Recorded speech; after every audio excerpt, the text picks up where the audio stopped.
Donc Arnaud, toi, ça te séduit, évidemment, tu baignes là-dedans toute l'année. Tu es à la tête. Explique ce mouvement, parce que c'est très particulier. Ashoka, c'est une association à but non lucratif qui a un nom un peu bizarre parce qu'on est né en Inde. C'était le nom d'un empereur indien il y a 2500 ans.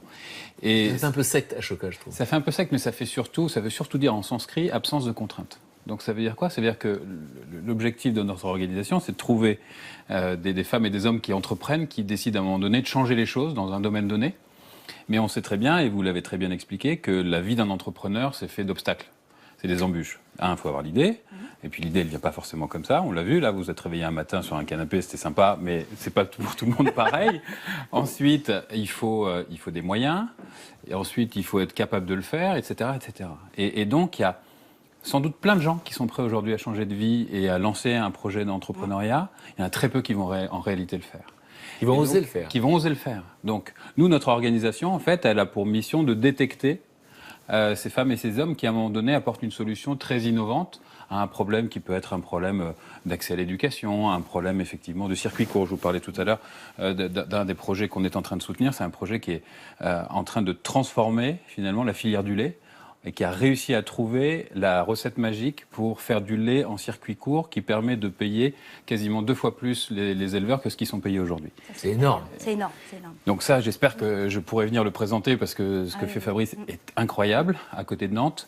Et donc, c'est ce type d'entrepreneurs, quand ils ont des idées complètement folles comme ça, il y a à la fois la pression de l'environnement, la pression parfois des lobbies, et donc il faut être un petit peu entouré. Et donc l'objectif de notre organisation, c'est de... C'est ça le côté protecteur d'Arnaud, je ne comprenais pas. Voilà, c'est ça. Effectivement, entouré. On entoure, on embrasse. Et on essaye d'amener à la fois un petit peu d'argent, beaucoup de compétences, énormément de bienveillance, parce que la très très bonne nouvelle, c'est qu'en fait, il y a plein de gens qui sont prêts à vous aider. Là, je suis sûr qu'il y en a plein qui vous voient, qui vous écoutent, qui vont prendre leur téléphone s'ils ne l'ont pas déjà fait.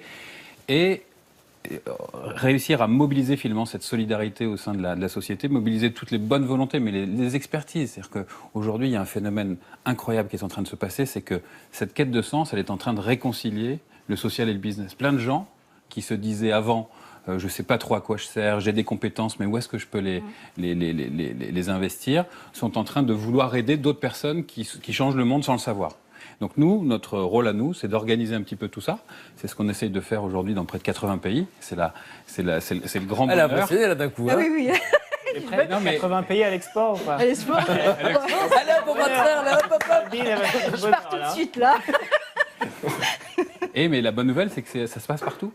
Et que des acteurs du changement, ce que vous êtes aujourd'hui, il y en a de plus en plus, et vous êtes en train d'être un véritable mouvement silencieux, mais d'une puissance phénoménale. Parce que c'est ça, en fait, le problème. C'est qu'il y a plein de gens qui pensent la même chose. Il y en a quelques-uns qui passent à l'acte, qui se retrouvent tout seuls face aux obstacles. En fait, c'est ça. Ouais. Et donc, vous l'avez dit drôlement bien, c'est l'association. Parce que ce combat d'une mère qui se battait pour que ça ne se produise pas ailleurs, des enfants malades à cause d'un médicament qu'on a pris quand on était enceinte, et encore une fois, on n'était pas prévenus. Vous dites, ensemble, on est plus fort. Ouais. Donc, ça a l'air d'un cliché, d'un truc de bisounours, comme vous dites. On parle souvent des bisounours, il faudrait que je regarde ce que c'est un de ces jours. Et donc, du coup, on pourrait penser à ça, sauf que là, il y a une vraie expérience de vie, c'est ce qui vous a réunis. Oui, c'est ce qui est le plus difficile aussi à réussir. Fédérer tout le monde, savoir porter la parole de tout le monde, c'est vraiment quelque chose de très compliqué. Ça demande beaucoup de talent de communication, ce qui n'est... Et Laurence m'aide beaucoup là-dessus. Est-ce que tu peux nous donner des exemples justement de gens qui changent le monde? Qu'est-ce que ça veut dire changer le monde? Ça veut dire une somme de petits pas, en fait. Et c'est ça qu'il faut qu'on regarde. C'est-à-dire que c'est pas la culture du super-héros qui arrive et qui a une idée extraordinaire qui va tout révolutionner. C'est la somme des individus qui, à un moment donné, décident de faire changer les choses à petite échelle. Et puis certains vont un peu plus loin que d'autres. Mais le courage de ce premier pas, c'est souvent le plus difficile à avoir. Et quand on l'a, et vous l'avez eu, je pense que c'est parti, et je pense que vous avez d'autres rêves derrière qui sont en train de s'enclencher, j'en suis à peu près persuadé. Oui.